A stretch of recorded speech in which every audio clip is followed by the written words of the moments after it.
नमस्कार मंडळी, मी दीपाली आपल्या चॅनलवरती सगळ्यांचं स्वागत करते। तर मी आज चकली कसं केले ती तुम्हाला दाखवणार आहे। अगोदर भाजणीचं पीठ करून घेतलेलं आहे मी, त्यामध्ये चकली मसाला टाकलेला आहे, नंतर धने पावडर टाकून घेतलेलं आहे। चकली मसाला धने पावडर टाकून घेतलेला आहे यामध्ये, नंतर मीठ सुद्धा टाकून घेतलेलं आहे यामध्ये। चवीपुरतं मीठ टाकून घ्यायचं। तर भाजणीमध्ये मी उडीद डाळ, मूग डाळ, पोहे, शाबू, हरभऱ्याची डाळ, धने, जिरे, ओवा सगळं मी भाजणीमध्येच टाकलेली आहे। आता फक्त यामध्ये लाल तिखट, चकली मसाला, सोडा, मीठ टाकून घेणार आहे। गरम पाणी करून पीठ मळून घ्यायचं असं। थोडं रवा रवा होईल असं मी मळून घेतलेलं आहे। आणखीन थोडं पाणी घालून परत मी चकल्या केलेल्या आहेत चांगल्या तिंबुण्याला। बघा चकल्याला किती छान असं काटे आलेले आहे। आता तेल गरम करायला ठेवलेलं आहे कढईमध्ये आणि तळून घ्यायला सुरुवात झालेली आहे।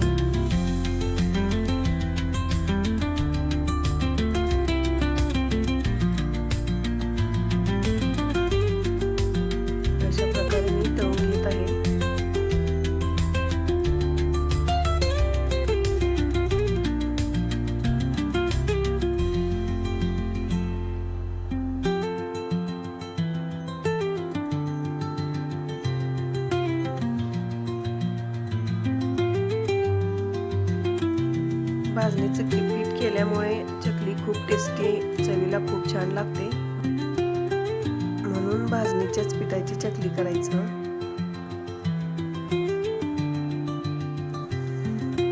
हे बघा अशा प्रकारे चकली झालेली आहे माझी।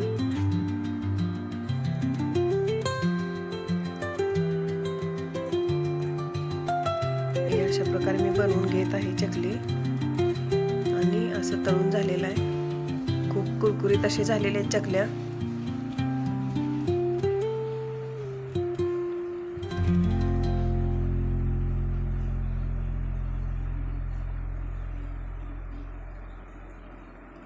यामध्ये तीळ पण घातलेला आहे। आणि चकलीची दुसरी पद्धत म्हणजे तांदळाचं पीठ आणि पोहे मिक्सर मधून बारीक करून घ्यायचं आणि तांदळाचे पीठ आणि पोह्याची चकली सुद्धा खूप छान लागते आणि कुरकुरीत होते।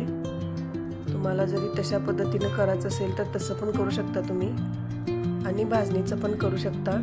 तर बघा किती असं छान झालेले चकल्या, क्रिस्पी झालेले आहेत।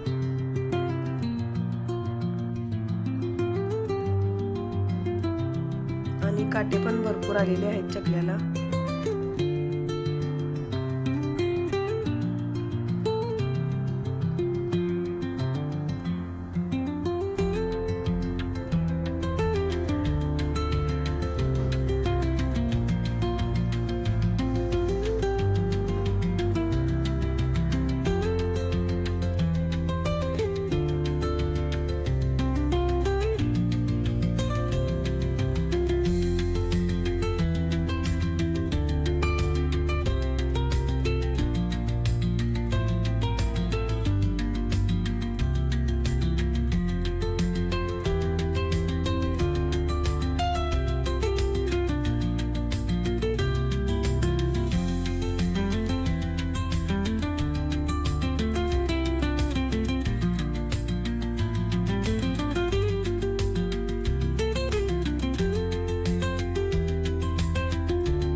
तर मंडळी, हा ब्लॉग आवडल्यास चॅनलला नक्कीच लाईक करा, शेअर करा, सबस्क्राईब करा आणि कमेंट करायला नक्की विसरू नका मंडळी। तर भेटूया पुढच्या ब्लॉगमध्ये, तोपर्यंत बाय बाय।